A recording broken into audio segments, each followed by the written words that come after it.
Hello, Steve Adams here from New England Saws again.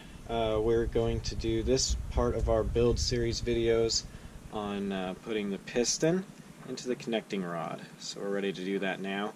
What you're going to need is your base gasket from your kit. This is just a paper one. The steel ones are metal.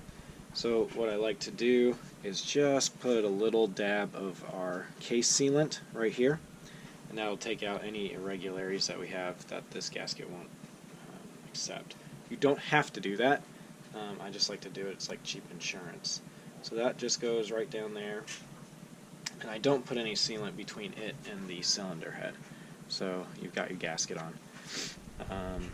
It's important you do that now because you can't get the gasket around the piston. That's the only thing.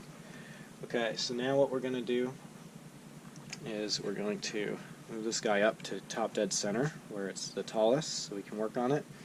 And we just need to get our circlips into our piston. So on the piston you'll notice there's a little arrow. That arrow points towards the exhaust outlet every time. So don't get it in backwards. Just make sure you put the arrow facing that way for the saw. In order to get this first clip in, what we're going to do is basically put a clip in this far side over here, and then we'll be able to put the piston on and put the clip in this way. It's a little bit easier to do. So I just take a little bit of engine oil, and up to this point we've been using every part inside the Farmertec kit. So these are where we start adding some of the bulletproof parts. This piston pin is bulletproof. This is a STIHL OEM pin. And it just goes right in here for now, so we can put this first circlip in. And both of these C-clips are STIHL OEM. Oops. And the reason for that is the material on these is much better at being a spring than the stuff you get in the Farmertec kit. It's not to say the ones in the kit won't work, but these are like super cheap and you're doing it anyway, so I figured now's the right time to put them in. So what we're going to do is we're going to use the STIHL shop tool. You can buy this from your STIHL dealer. You can buy it through us. If you send us a message, we can get these for you as well. I think it's something like 30 to 50 bucks, something like that. It's pretty cool. It has a magnet on this side. So what you do is you take your C-clip and you put it on the end of the tool like this so that the opening is in line with the flat. And then you take this other piece of the tool that it comes with, and there's like a little pin that's pressed in there that lines up on the flat. And then you just push this down, and it takes a bit of force, so I always just push it straight down like this on the table. And then you remove this piece. So the C-clip's off of there, and it's now in there and compressed. So I don't know if you can see that super well. It's inside of here and compressed. Then you flip the tool around so the magnet's not in it, and you put this side in. And I just like to run it down by hand till it's almost out of the passageway there. So the goal here at this step is to get this opening to face either down or up, depending on which way you want to do it.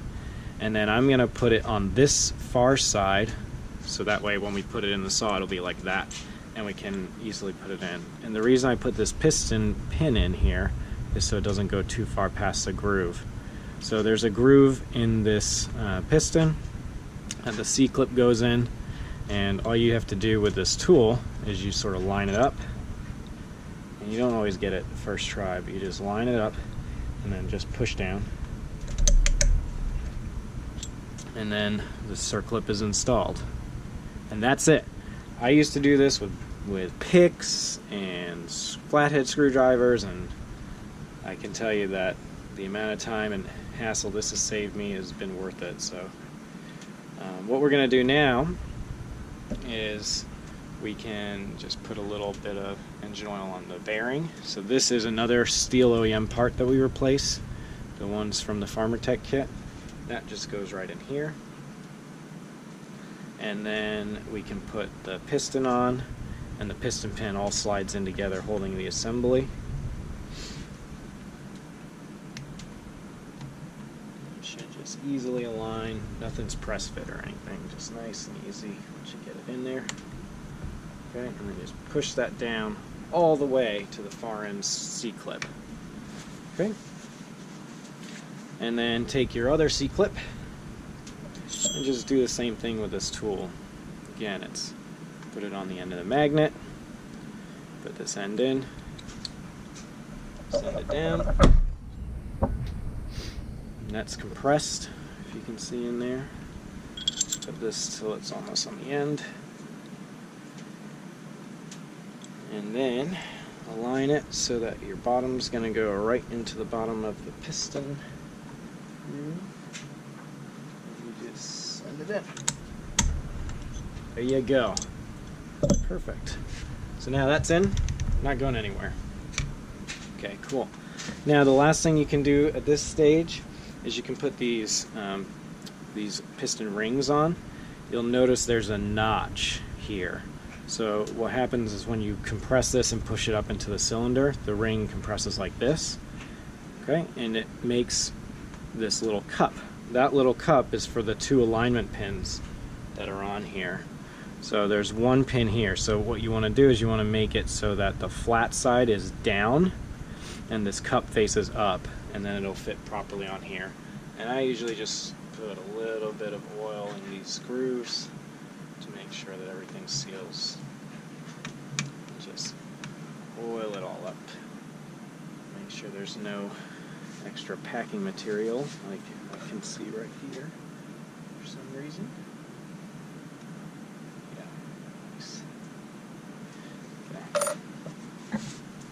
So then you just sort of expand them, slide them over. And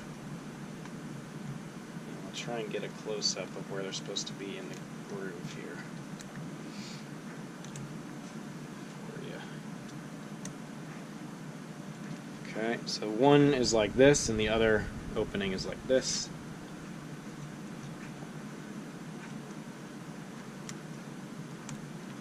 Really pretty simple. So let me see if I can give you a close-up view of how that goes.